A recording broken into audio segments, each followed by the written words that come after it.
Hello, everybody. Welcome back to Dissonant Waves. Bow, bow, bow. And in this corner, worried about This is fried cringe, Domino. pickles, is Trixie. I want my Hell button, yeah. bro. And in this Someone's corner, knocking on my door. worried about Kevin Perella's NFT tirade, it's Ritalin. Someone was knocking on his door. Yeah. This is great. This is an amazing intro. This is our best intro of all time. I'm calling it now. And I'm Dominic. How's it going? While we're waiting for Ritz Totally to get not back. away. Totally not away. No one knocked on my door just as we started recording. You missed I was the just about to intro. start talking It about worked himbos. out. Goddamn.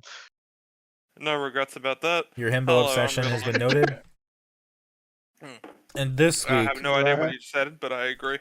yes, we have 3 people, but 4 albums to talk about. Whoa. Oh, you're talking about us three. Yes, that was us hard 3. math to understand. Unless Ash is in the Who background, the then it could fuck be else 4 would we be people. talking about? Nah. It's Anyway. just me this week. Just Ritz, just Trix, just Domino. We're all here. No, just me. Yep. Fuck off, you two. I'll just edit this Okay. to be a Ritz Did I- only show. Did I Okay. stutter? Did I stutter? Muting my Probably mic now. Well, now that I've cursed myself and during this introduction, we have 4 albums this week. We have the debut record from the Aubreys. Already forgot what the title of that record was, but that's probably just as forgettable as the Karaoke album, Alone. to be honest. We also have a Monolord's, I can't remember my stuff off my heart. Your Time to Shine. We have Lucy Dacus's home video and Middle Kids Today We're the Greatest. That was pretty We also have good. a single. We have a single from Monolord as well. Just gotta put That that. was pretty solid. Empress Rising. Empress Rising. Well, I guess we're starting with Monolord. Sorry, I like Monolord. Monolord, yes, hello. We are the Monolords, and we're here to fuck things up. Oh yes. Trix, do you want to introduce this album?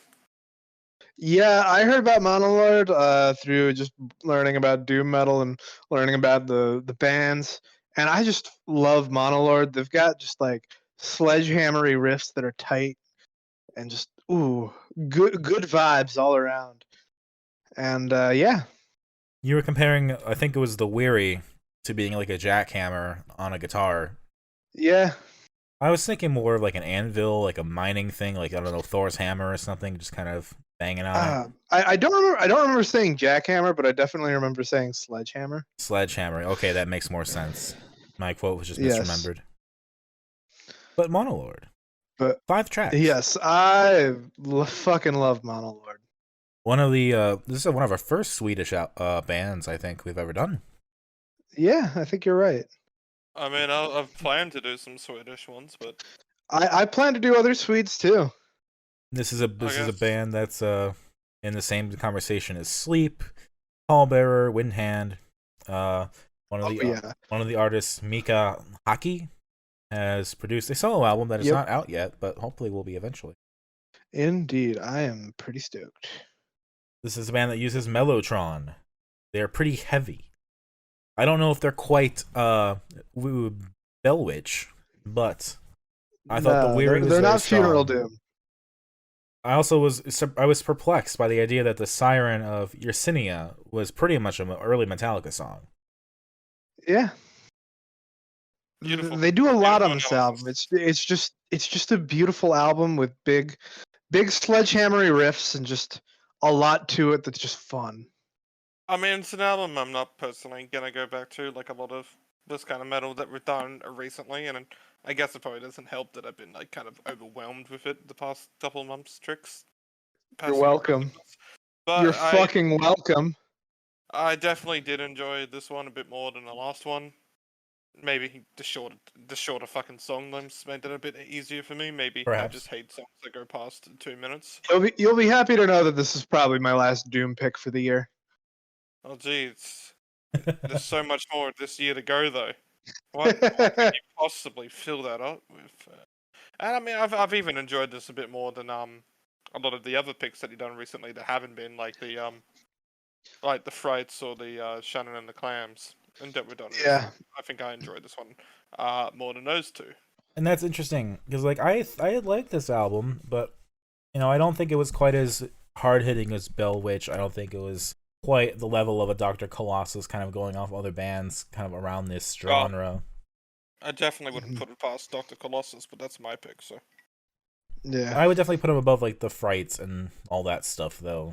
And this is an album that I can respect listening to without having to cringe a little bit. And this is a band that I was playing for people in the car, and one of them actually knew who Monolord was, and that was kind of fun. Monolord is great. Did not realize they were as popular as they were. Well, most people who are into like doom metal and stoner metal pretty much just like know every artist in it. Pretty much, yeah. Yeah, it's because it's all they listen to. That's fair. That's how it works. I mean, it's you associate. It's hard for me to. You can go first. Yeah, so you associate a lot of metal with double albums, long song lengths. Maybe it's a song that's just kind of built up over 83 minutes. But the fun thing about this album is that it's only 39 minutes. It fits on one LP, double-sided. You're saying? It's hard for me to kind of always go into depth to a lot of these doom metal albums because, like, especially a lot of the ones that we've done, usually they have quite long, repetitive moments in there. It's like, well, once you've kind of talked about it for 30 seconds, it's kind of like the song, but it goes for an hour. I mean, yeah, they obviously have different parts. They change the rhythm and stuff, but you get what I mean. They're quite slow paced. And this album still has that, which is one of the things that's hard for me to get into. But I feel like because it's all these different tracks, it's a lot easier for me to kind of actually go in and remember some of these moments. So I think that's kind of why I enjoyed this album a bit more. Like I like the title track and To Each Their Own. I think those are kind of like the highlights of here and the ones that kind of more memorable. Not to say that I find these tracks fantastic or anything to me personally, but I mean, what's good for me when listening to this music is probably fantastic for other people, so. That's fair. Realizing, like, I think one artist I want to get back into in the new year definitely is Devin Townsend. I brought it up before, but I think looking at all this metal stuff, gotta go back to the OG on this podcast and just see if Devin... I find it incredible how, like, that's the one that Trix doesn't like as well. Yeah. It's been a while since I've listened to Devin Townsend. I will fully admit that. Maybe that's, something we can do, and we'll do a couple different things, maybe, since he's been in so many projects, and we'll see if anything moves the needle. Because I just think it's funny, after all this time, like Ritz said, Devin Townsend's the one that still gets all the crap. Indeed. I'm sure it shall stay. Anything else? Anybody? We're doing this again? I mean, I want to say more, but this is what happens when we keep covering doom metal. Yeah, We've got nothing more to say about that genre. It's a pretty solid album. I liked songs on it. For a while, it was probably my number one, but it's not anymore. It is a good album. It is a fun album. It is much, much, much, much, much better than the Mastodon album I was originally going to do this week. See, this is like a working class album. This is like the guy behind the scenes who's doing all the things. He's not super flashy. He's not the showstopper. He's just there. Yeah. It's not quite, the Dr. Colossus going back to that again of like, oh, it's Simpsons. It's such great, song ideas, and the quality is so high and consistent. This one's a little bit more. It's good. It's really good. But it's not quite up there. Solid. Good. I feel you. Favorite track? X. The Weary Siren of Yersinia. Least favorite track? I'll Be Damned. Favorites, probably To Each Their Own is my favorite. I'll probably agree with you on the least favorite there. I don't have a least favorite. To Each Their Own. I quite enjoy The Siren of Yersinia. I love. And I also, we didn't talk about it, but I fucking love Empress Rising. Then tell us about it. Come on. Oh, Empress Rising is such a great tune. It is the first song off their first album, and it is a hell of a way to start an album career, because my God, is it just everything I've been saying, peppered in all those sledgehammery riffs with just this whole kind of chaotic vibe of the Empress is Rising. It's just fucking great. I will say there is definitely a recording quality audio difference between that song and this album. This is much more clean, Absolutely and clear, and that one's a bit more closed and lo-fi, and the sound is not as gigantic as it is now. Yeah. So you can definitely see an evolution in their career. That's nice. Absolutely. What's All what's the moving on to now? Let's move on to the other album. Let's move on to the other album. We probably have nothing really to say about. Aubreys Karaoke Alone. Well, there's a bit more to say about this one, because it was like an album like Monolord or something is just there. This one is by far a disappointment, and I think we can all agree. Yeah. I think there was only one song on this album in which I was thinking, hey, they're trying... Like, it's not they're trying. They were definitely trying a different sound to Soda and Pie, but there was one song off this album which I thought it was being executed well enough, and that was In the Ground. Interesting. Okay. And everything else, I mean, it's very similar of an album. It really feels like there's not too much care, and I know these two have like a lot more in their lives than just music. So yeah, they're not dedicating all the time to this. But unfortunately, we're not judging them as actors here. We're not judging them. Well, Malcolm's not really an actor, I don't think. Yeah, well, whatever he does, I'm not judging them for that. We're judging them for the music that they put out, because that's what we're talking about here. And unfortunately, yeah, it's just an album that kind of sounds not finished. It's just kind of there. Like, there's nothing oomph about it. It's just kind of okay. We got these tracks. The start of this album has some potential to it, and it makes me think like, hey, what are they doing here? I like that they haven't just tried to do Soda and Pie again, which I think that was their first actual release, wasn't it? Yeah. For the most part, there was some demos at Bandcamp, but whatever. Yeah.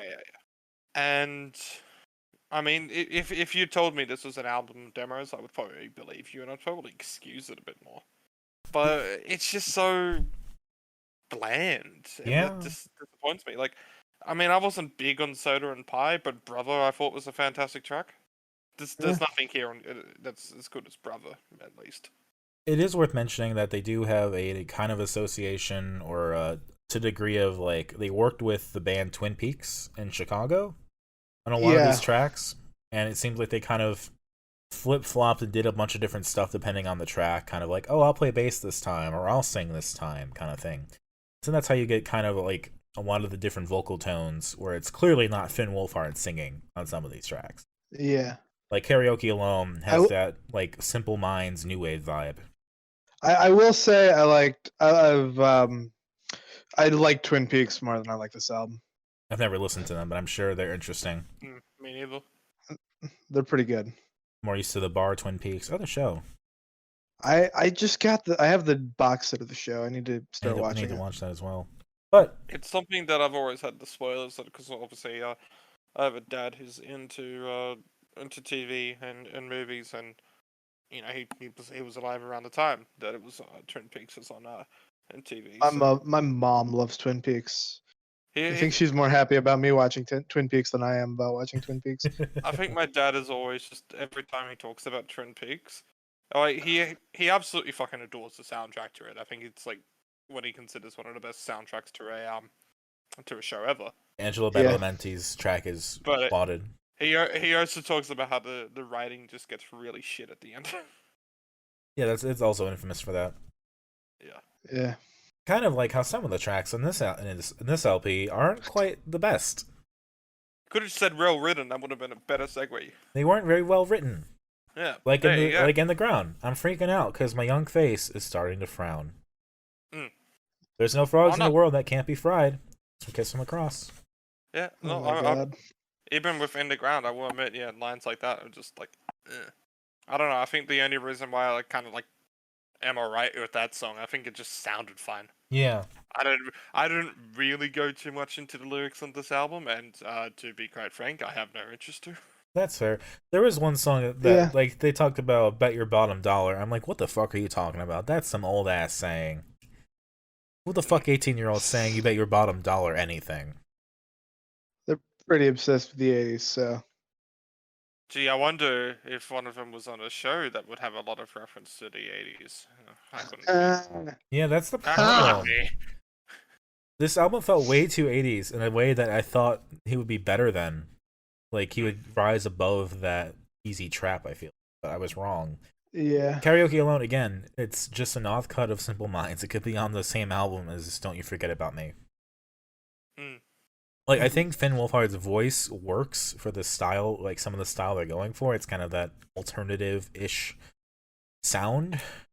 But the songs they have are not really helping, not doing anything. They're just kind of like, okay, there's still some potential. It's just not here, not on this project. Yeah. For a band that was all about getting away from the big label, getting away from all the touring, just focusing on the band and the people, and getting that spirit back. The spirit really isn't here. Yeah, I mean, even like trying to remember Calpurnia and stuff as well, when they did have that kind of whole, oh, we're gonna try and get the big label and all that kind of shit. Even that's just never really stuck in my head. I think the Soda and Pie, thinking about it, has been their most interesting project. And I mean, look, they're still young in this. I mean, it's not like it's not like we have untalented people here. Like they can play their guitars, they can write a song, they can do that. But I mean, talent doesn't always equal enjoyment. I mean, sure. I have to hear it from my partner every time I hear a fucking Lindsay Sterling track play on her iPhone. There was no doubt that as a violinist she is talented, but those songs suck. They're boring as hell to hear of. They're absolutely a generic. We used to listen to them taking tests in my physics class. Yeah, and talent just does not always mean quality, and it's a weird thing because you'd think if we always kind of associate talent with quality, but when it comes to writing, kind of breaking molds, all this shit, I mean, some of it comes, yes, with experience, some does come with talent. There's no doubt about it. Yeah. Someone could be creative as fuck but have absolutely no talent, and there's no quality there. Yeah, I think on this one it hopefully is just getting the experience and getting kind of set in like, what can I actually do as an artist? Like, what is my strength? Yeah. Is it writing? Is it playing instruments? You know, I was reading in some interviews Finn talking about it being like a release, and I'm curious, are these the songs that he's playing when he's looking for that release? Is he playing something else? Is he playing something more emotional and meaningful? I don't know. And I mean, there definitely is like a lot of the kind of hype around Calpurnia and then now the Aubreys has just been based on Finn Wolfhard. So it's kind of like it's a band that still hasn't really gone past that, and that's the thing that I really am holding out for. Yeah, like there are a lot of solo projects out there or side projects and stuff like that. They get a lot of hype because it's, oh, I know them from this, and then people go ahead and and listen to it, and it's not always great. It's hard to think of fucking examples off the top of my head, despite the fact that there's a million of them out there. Was the Planet band? There was some Planet band that Jason Bateman was a part of, wasn't it, or Jason Schwartzman or something? Phantom Planet. Planet, yeah. Yeah, but I believe that was before Jason Schwartzman was actually successful. Or like Joe Keery, also from Stranger Things. He was in Post Animal for a while. And again, I think those were cases where they were in the bands before. Yeah. They were actually in this. And Calpurnia, I believe, was different. I believe they actually met whilst on Stranger Things. I think they met like a... Oh, no, they met in a pop video, sorry. Yeah. That's my bad. Pop video, I think there was also like a School of Rock kind of camp involved somehow. Yeah. But still, I think they kind of already like started breaking out as actors, or Finn Wolfhard in this case. So these bands aren't seen, as in the case of the Phantom Planet or the Post Animals. Oh, one of the members was a part of that. It's part of that's one of the members.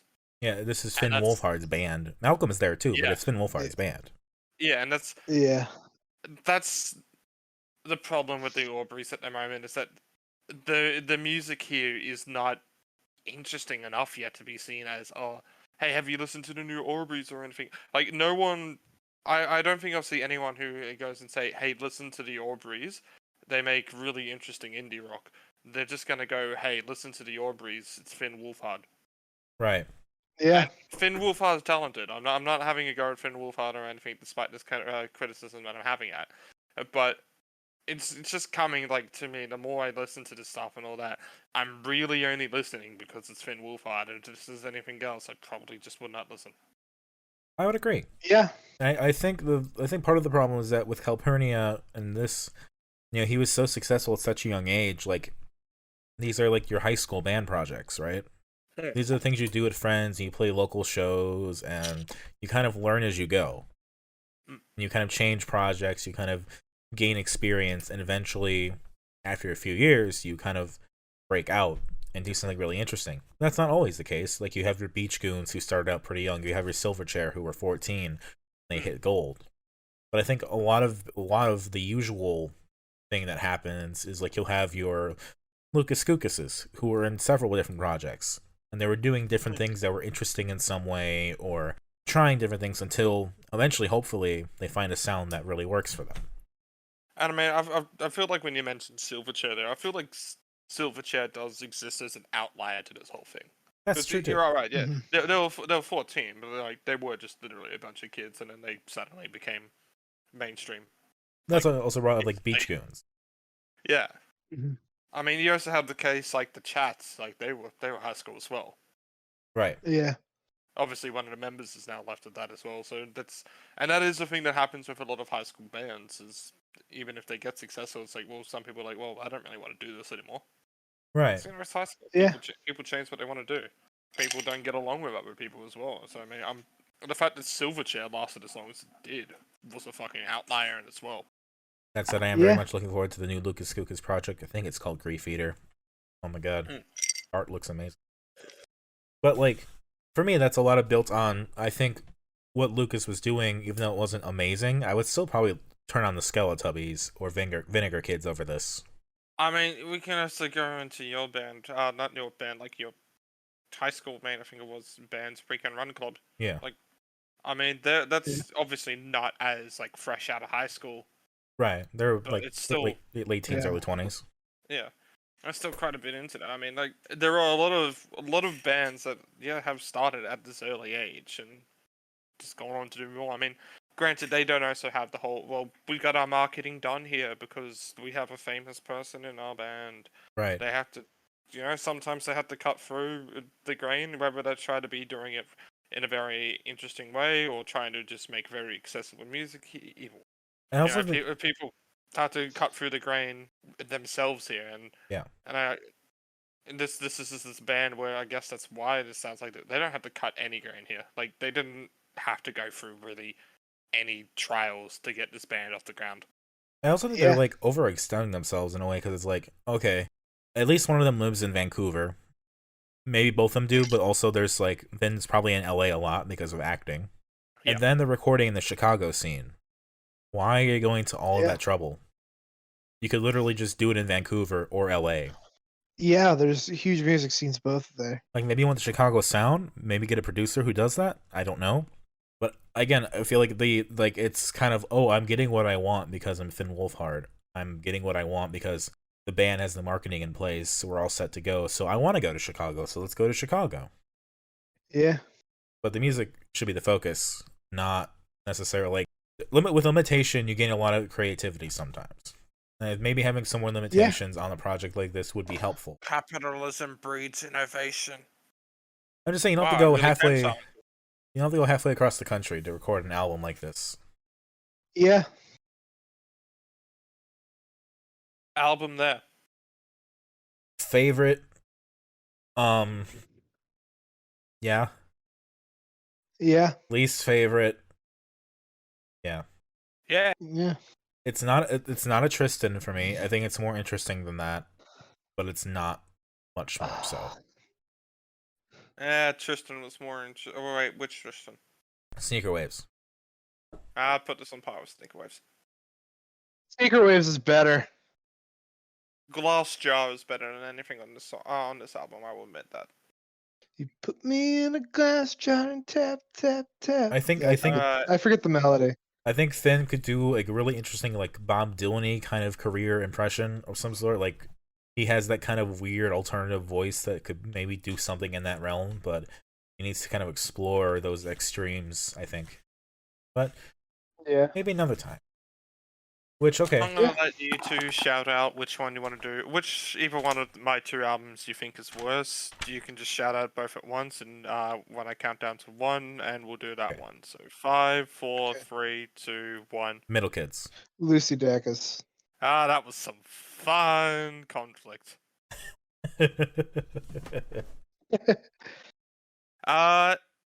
They both got their problems, but they've also both got some fantastic moments on it. But I'm gonna go and choose the one which I think has the worst song out of both of those, and that's gonna be the Lucy Dacus. Oh, okay. Because it has that one fucking song with autotune on it that doesn't work. Yeah. Oh, I like that song. I can't remember what the title is. Partner I in think Crime. That's Partner in Crime, yeah. That's right. And the story behind it's interesting too. I have no doubt. Because but it just doesn't work on the song. I mean, so Lucy Dacus, if for people who don't know exactly like why she's big, she's a part of the Boy Genius trio, which is Phoebe Bridgers, Julian Baker, and Lucy Dacus. Lucy Dacus. I've been meaning to actually cover Phoebe for a while because Punisher was a fantastic record. Punisher is Punisher all over was Bandcamp. great. I've not listened to it, but it's all over fucking Bandcamp. No, we don't need to give the advertising to Phoebe. I think whoever her marketing team is, she does not pay them enough. She has an internal trending tab on my Twitter trending, and I don't understand it. If you don't, yeah, we'll get onto Lucy soon. But if you, I just gotta say, like Phoebe probably has one of the most popular, dedicated, not safe for work subreddits I've probably seen for a indie musician.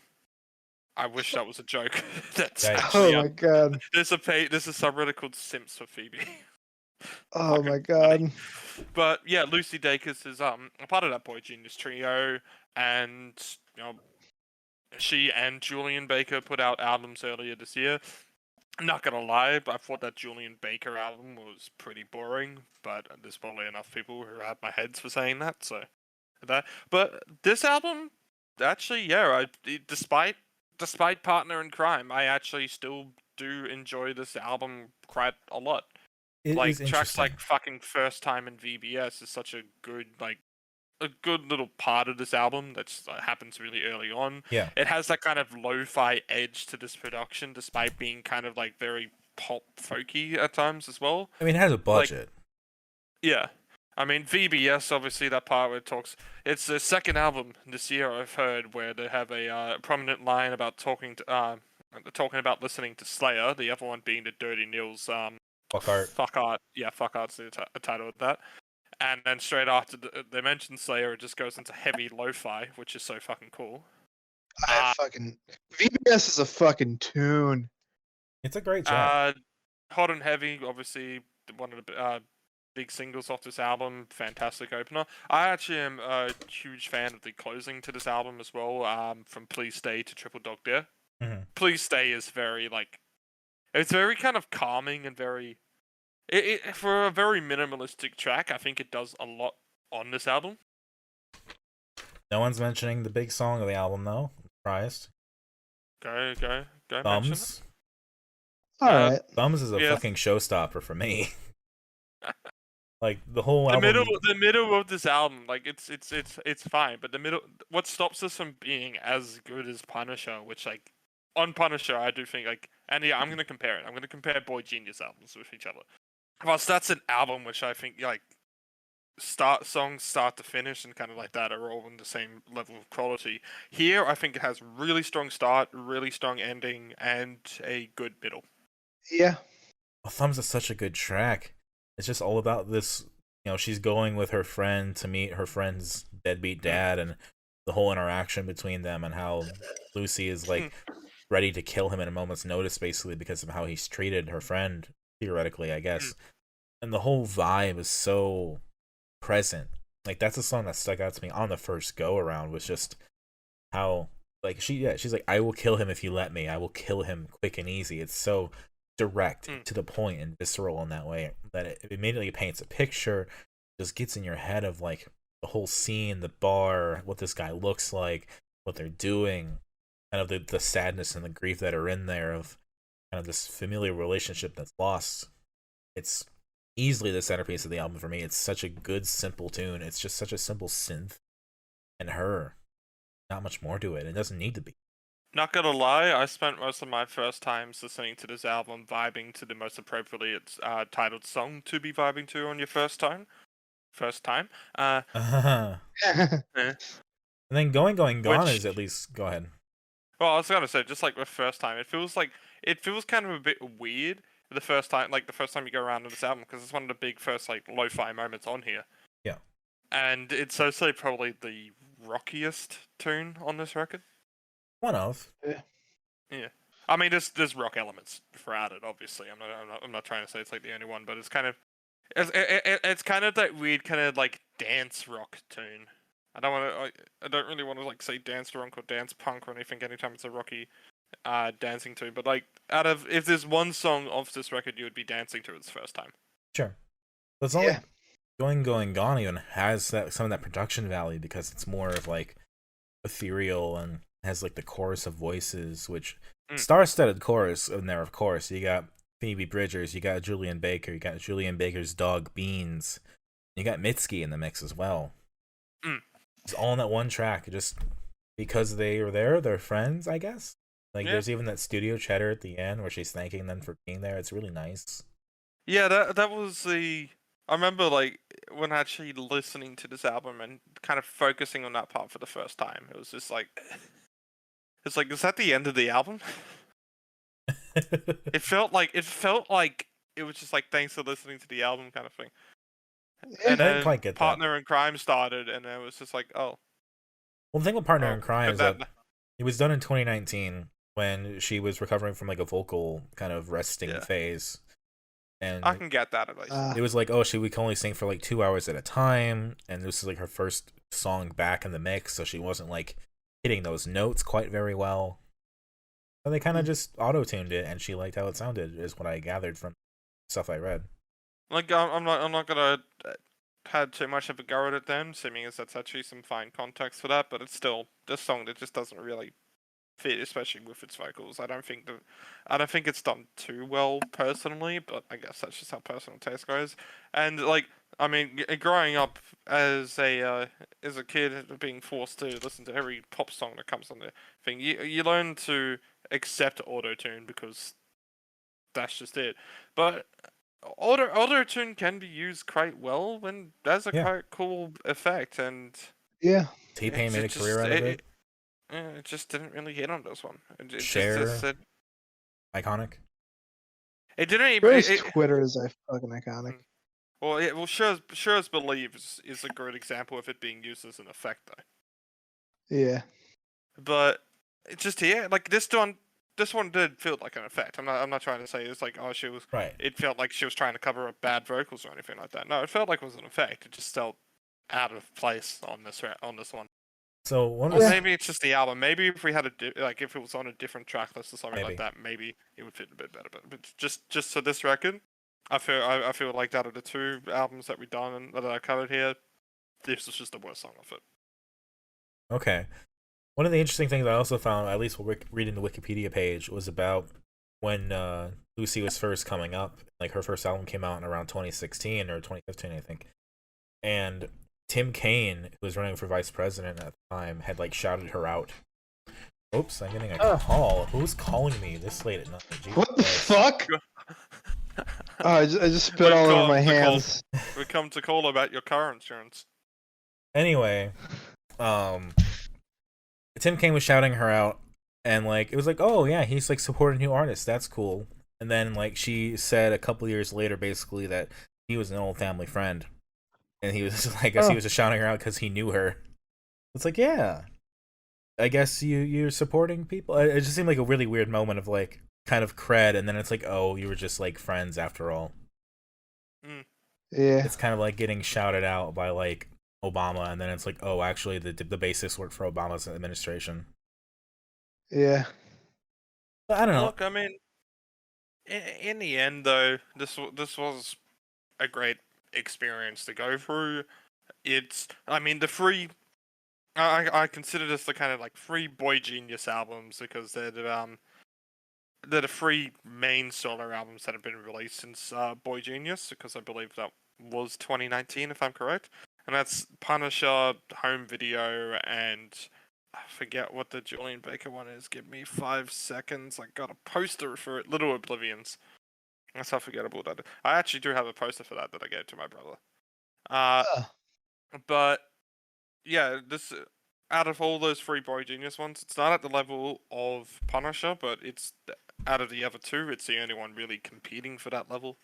We haven't talked nearly enough about Please Stay, in my opinion, because I think that song could have just easily have been the closer, and it would have like just been a perfect ending. I mean, I still like Triple Dog Dare as well. I think it fits well. Yeah. It's probably it's the most emotional kind of sounding song on here, just because it is more minimalistic and just kind of it's making her vocals kind of like be relied on more, and she hits it. Again, I gotta bring up Thumbs. It does the same thing. I know, but Thumbs has a lot more going on instrumentally in it. Kind of, not super much. I know it's not like fucking as grand as like the opening songs again on here. I mean, one kind of like common theme you do actually hear around this album as well is mental health, and kind of like a lot of it's like relationships and mental health seem to be kind of a lot of things. It's very personal, I guess, but it's not too personal. It's like we're not going into like Mount Eerie levels of personal themes or anything on here, but this is still kind of like it is all kind of like just her experience or anything. There's nothing real like and trying to talk for anyone else or on here. It's just kind of her thoughts on an album, which is always a nice experience. Yeah, there's a lot of like scene focus on her childhood and kind of like first experiences with like crushes and like relationships with other people and kind of like religion to a degree. It was interesting for kind of portraying like this all-American girl in a sense, and kind of then like this is who she's become now, which I guess is interesting. But it didn't feel as focused as like A Girl Looked at Me, obviously. Yeah. It was a bit more just kind of cast to the wind of like this memory, that memory, kind of this situation, that situation, which is cool. Like I think songs like Thumbs work really well with that, of just this whole scene is laid out for you. But then something like, Partner in Crime is more of a theme of, she's hitting on guys much older than her, and she's trying to act all cool and tough, like she can drink coffee and all that to impress him, and really she doesn't have to. It's a creep. Mm-hmm. Also, I think First Time is misnamed. Cartwheel should be called First Time because that's the most significant line of that song.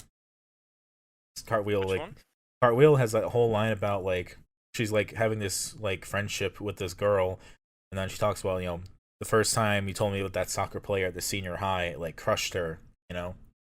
Yeah, but first time scores, you can't feel it for the first time, the second time. I guess you can call that second time and call this one first time. Hey. Well, I'm not Lucy Dacus. Then there would be opposite way in the track list, and that would be even more annoying. It'd be like the reprise versus regular situation all over again. Yeah. Yeah, album. I like it. Album good. This would have been a strong contender for #1 for me on any other week. I'll say that much. Favorite songs? Thumbs. And VBS. Favorite songs are Hot and Heavy, First Time, VBS, Please Stay, and look, I do like Thumbs. It's just not up there. Least favorite track? Maybe like a Christine. Just because it's not very memorable. Like it's not something we talked about a ton at all. No, I will agree. It's probably one of the least memorable ones on here, but I still prefer it to Partner in Crime. Yeah. I don't really have a least favorite, but VBS is by far and away my favorite. All right, time for the last album of the week. So, Middle Kids is an I don't act fucking care. I'm gonna that, do what I want to. I fucking love this album. Let me do my intro. Go ahead. I'm sorry. That was Yeah. rude of me. You're damn fucking straight. Nah. Yeah. That's No, a not. joke. I can't say straight to Dominic. So in 2016, I think it was roughly, I actually discovered this band around the time that everyone else had discovered this band. When they put out their debut single, "Edge of Town," Triple J was definitely trying to promote them quite heavy. They actually put them as number 100 of their list of best unearthed acts of all time. That was on the same year, actually. They were definitely happy to promote this band, and to kind of good reason as well. They've kind of now started to really build up more popularity in Australia. I don't know how well they've gone overseas. I think Edge of Town has made some waves there, but nothing too big. Lost Friends came out in 2018. It was a good debut album. It wasn't fantastic, but had a lot of good moments on it, like Mistake, On My Knees, and Bought It. And then they put out this EP in 2019. I thought Real Thing was the best song I'd heard from them in a while. I actually put that in my top 100 of the year. And then last year they released a single, Are You For Me, which completely escaped my rotation, and I've regretted it ever since, because that's my favorite song off this album. Interesting. And I think it was around early this year they put out this album. I remember I picked this up whilst on a shopping trip, just from, I might have just been from a JB actually. I think I got it. Yeah, I got it from there. The vinyl. And no, it was just a CD. Okay. And then my brother also picked this up on the same day without realizing that I had already picked this up. So now our family has 2 copies of the CD. Because the JB stores got special edition vinyls. Yeah, we didn't pick up a vinyl, and Fair enough. stuff like that I'd pick up from a record store anyway. Worth noting, But yeah. First time they had an external producer in Lars Stalfos, who's done Cold War Kids, Health, Alice Glass. Thank you. Aria nominated Best Rock Album. I mean, it's actually surprising how prolific Middle Kids has still been over the past couple of years, as I'm pretty sure as well that it's Hannah Joyce, the singer of this. Yep. I'm pretty sure she had a pregnancy. She had a kid, yes. Oh. Yes. With Tim Fitz. Yeah, because 2 of the members of this are married. 2 of the 3, and that unfortunately polygamous. So Third sorry, wheel Harry. of the band. But I mean, well, despite Third Wheel, he's been there since the start. They've not had any past members on this band, and they've been around for quite a while. Yeah. Consistent tricycle. And here we go. Here's Middle Kids' sophomore record, Today We're the Greatest. I'm happy to say I prefer this to the debut. Personally, this is such a good fucking album. I think I like it the least of the 3 of us. I didn't quite like. It's cool. It's chill. I like it. Didn't stand out as much as some of the other stuff this week. Band Dominic. Fair enough. I mean, I think I probably still prefer Lucy Dacus to this record, but I mean, there's some absolutely fantastic songs off this record. I mean, Are You For Me is an absolute classic. I think everybody who listens to Metal Kids is a huge fan of Stacking Chairs at the moment, because I see a lot of love for that song going around. I love a lot of the opening tracks on here as well. Bad Neighbors isn't a alright opener, but then like Cellophane Brain and Questions are great. I like Questions quite a bit. I like the trumpet thing they had going on. I think that's the trumpet. Yeah. I know that was like one of their, like, it was an earlier song that they had kind of kept away because they didn't know if they wanted to go in that like sadder, more mellow direction. But I'm glad they did. I think Question was like really what opened up the album for me a little bit, so I enjoyed it more than just I Don't Care. Because I Don't Care is a fucking bop. Like, if nothing else, I Don't Care is gonna be a song that I will go back to many times. I'll let Trix have some talk, since she She's praising this album quite a lot just Please go ahead. I don't know what struck me with this album, but I fucking love it. If it wasn't against Monolord, it'd be my number one this week. But Monolord just inches it out just a little bit much. But there's the great instrumentation on it. There was the bass, I believe it was on Questions. It was just all over the place and really fun. I had a lot of fun just listening to this album and like picturing the chords in my head and all that kind of fun stuff. They definitely do quite a lot, seeming as they actually. I mean, Questions is one of their more kind of like expansive instrumental tracks that they've had. They usually kind of just mostly go with the guitars and the drums. That's why I liked it, because it felt different than kind of that indie vibe. Because that's the thing, I feel like this band is very indie. Like that's the way you describe them. Yeah. They're definitely also. I mean, Hannah Joy has a great way of expressing emotion in her vocals. I mean, that's singer. why I like Are You For Me as well. I think she pulls off some very, like, for a track that's pretty simplistic, I think she pulls off some great vocal performances on there. There's some cool lines in there, even if they are very simplistic, they're all just executed so well that it makes up for all that stuff. Like there's a line where she goes questioning everyone to be like asking everyone to be nice. I can't remember the exact thing when I'm not even nice myself. It's one of those ones where you think about it. It's not the most creative line that's ever been written, and we kind of had to mention that when we were talking about the Aubreys earlier, when it's not so great writing and stuff like that. But the execution of those lines are just so much better that it makes up for it quite easily. I mean, chorus is great. I love that kind of breakdown of the guitars and the instrumentation that happens right before the last chorus. You gotta talk about Run With You, of course, having the sonogram of their child in the back end of that. They're getting a really very creepy vibe to the ending, I feel like. It's also a beautiful remember ending. The Avalanches did the sonograph to the picture of their art as well, so I prefer that one to BH. Fair enough. Starsign.img is a great track. Yeah. Today We're the Greatest, the actual title track on here as well, is still a nice closer on here. I think it probably could have ended on Stacking Chairs as well, but no complaints to Today We're the Greatest.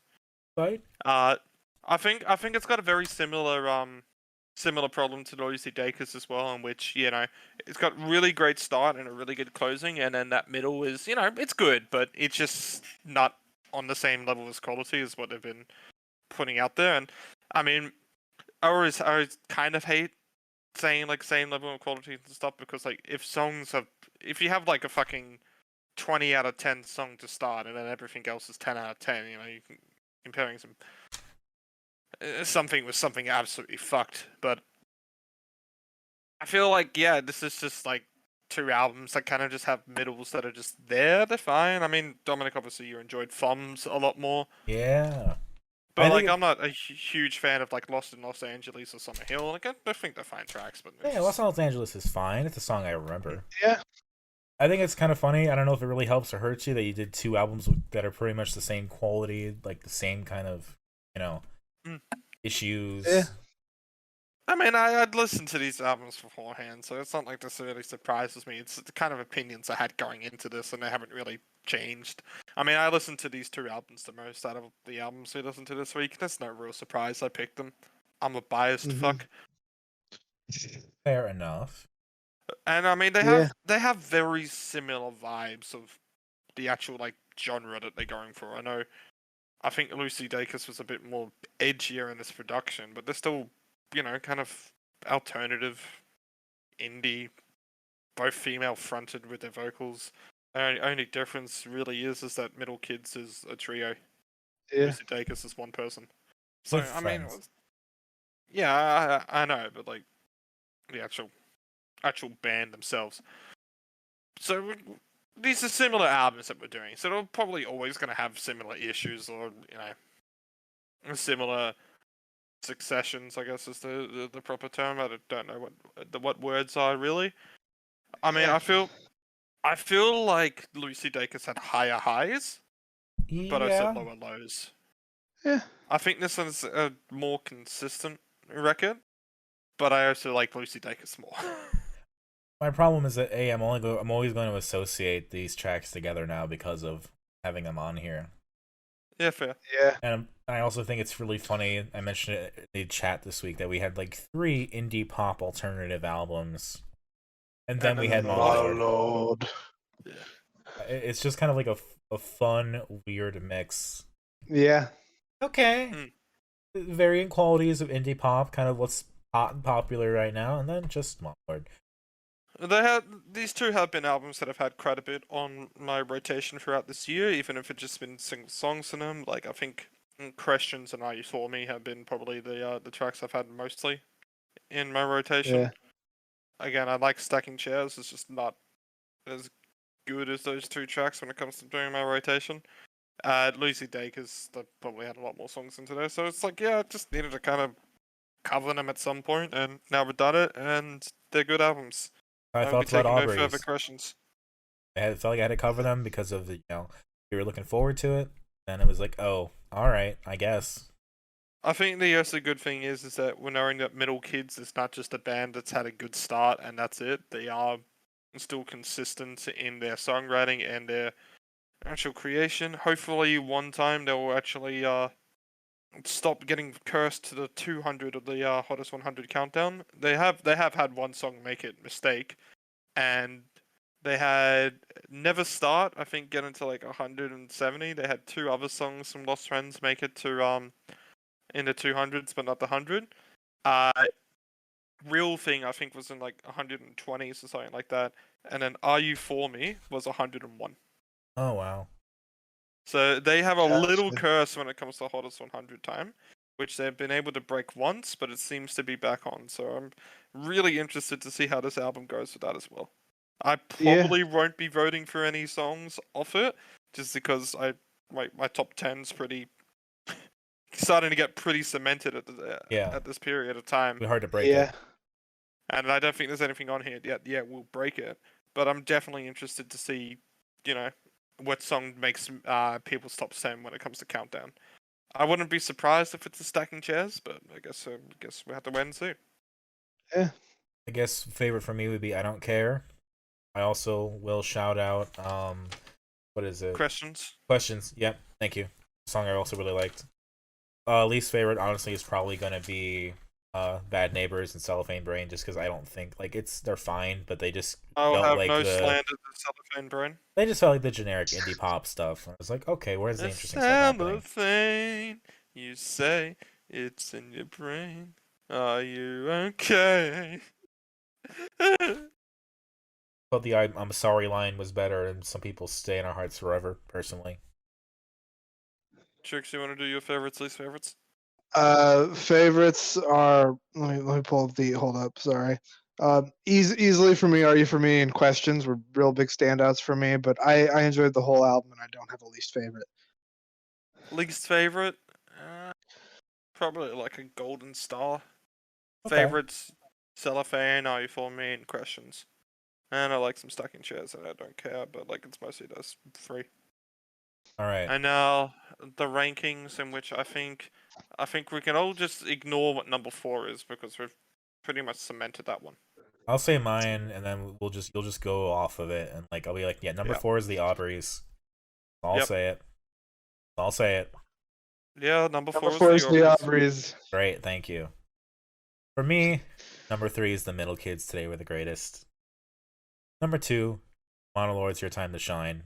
Number 1, Lucy Dacus' home video. I'm gonna be really similar, but swap Monolord and Middle Kids. Monolord 3, Middle Kids 2, Lucy Dacus 1. Yep. Mine's gonna be totally different. I'm gonna have Lucy Dacus as 3, Middle Kids as 2, and Monolord as 1. Love that. But now I'm happy to go first into the choice, but I'm going to ask one question first. Okay. Do you mind if an unrelated EP gets attached to it as well, which is not 2021? I mean, if you want it, do it. Yeah, go for it. Alright, so this EP is by a bunch of high schoolers at the time, pretty much. And it's been kind of constantly on my Facebook feed of an advertiser for the vinyl. because it's the first time ever being pressed on it, because it's 10 years old. In 4 days, actually, I believe. Nice. All right. And that is Snackadactyl's debut EP, which I believe was self-titled. Snackadactyl. Yeah. It's a short EP. You're gonna have to write that down for me. Like And snack I want- a dactyl. Snackadactyl. Snackadactyl. No CK. Gotcha. Yeah. But if you two don't listen to it, it's no worries, because it's not going to be the main focus of next week. I just wanted to say, give it a listen, and we can have a bit of a shout out for it next week.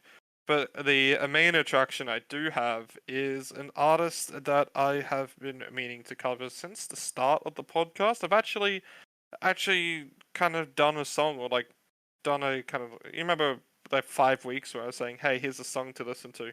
Well, they were one of the songs I mentioned was from them. Tiny houses. And yes, it is Tiny Little Houses, but let me fucking finish. I have been meaning to cover this album the whole of the year, and there was only one reason why I couldn't, and that's because it only came out 2 days ago. Nice. But now it is finally fucking out, and it is still worth covering because it's good. So we'll be doing Tiny Little Houses' new album, Misery Chord. We are finally going into Australian Doomer music. Well, it's Doomer folk. It's a misery chord. Like Alright. misery chord. Yeah, but no Y, it's an I. Ah. And there's an E at the end of it. No, like, not like a chord, it's like Misery Chord. Mm-hmm. I'll look it up later. You just look up Tiny Little Houses, you'll be fine. It's the 2021 album for Yeah. Little Houses. So 2 days ago was still 2021, last time I checked. I don't know what planet you're on, but it is still 2020 here. Oh, Yeah, no. it's still March 2020. Oh god. Fuck. I'm sorry. You're gonna go through some changes pretty soon. Oh, yeah. Man, 2020 is shaping up to be a good year. Anyway. What's your pick, Trix? I'm gonna do something a little out of the ordinary for me, and I'm gonna do an album that I like, my father likes, and my mother likes, and that is the new Courtney Barnett album, Things Take Time, Take Time. You were right, that is a shocker, seeming as you two completely slandered the debut. The debut has grown on me. Pickles from the Jar is a great song. Pickles from the Jar is a great tune, and the debut has really grown on me. I will mark this down in my I fucking told you notebook. And for me then, I couldn't go finish the year without going one more time throwback to the local scene. I'm going to do a few different EPs and singles. Number one, starting with a band we've covered before, Beach Bunny, Blame Game EP, and their new single Oxygen. Yeah. But I feel like, okay. I have things to say about these. I feel like I'm the opposite. I feel like I'm throwing blood to the wolves in this one. So what I really want to focus on, though, like we're gonna cover that, fine. But my personal interest here is we're also gonna cover the artist Costanza, and we're gonna do his 2 EPs, one from this year, the other one isn't. The EP from this year is called Patch of Grass, and then the other one from like 2018, I think, is called Cool. We Are Having Fun. And he has a couple singles I also really want to throw on as well, especially because one just came out and one is really, really good. It's probably his best song. So the singles are called Test the Water, I Don't Mind, which I think I shared before, Ease My Mind, Yeah. and then the new single, 20 Minutes. Which better go for 20 minutes. I don't think it does.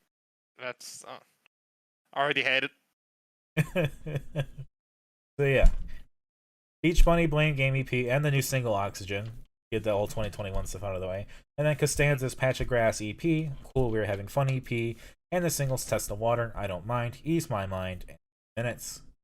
Also, Trix's pick is Courtney Barnett's Things Take Time, Take Time.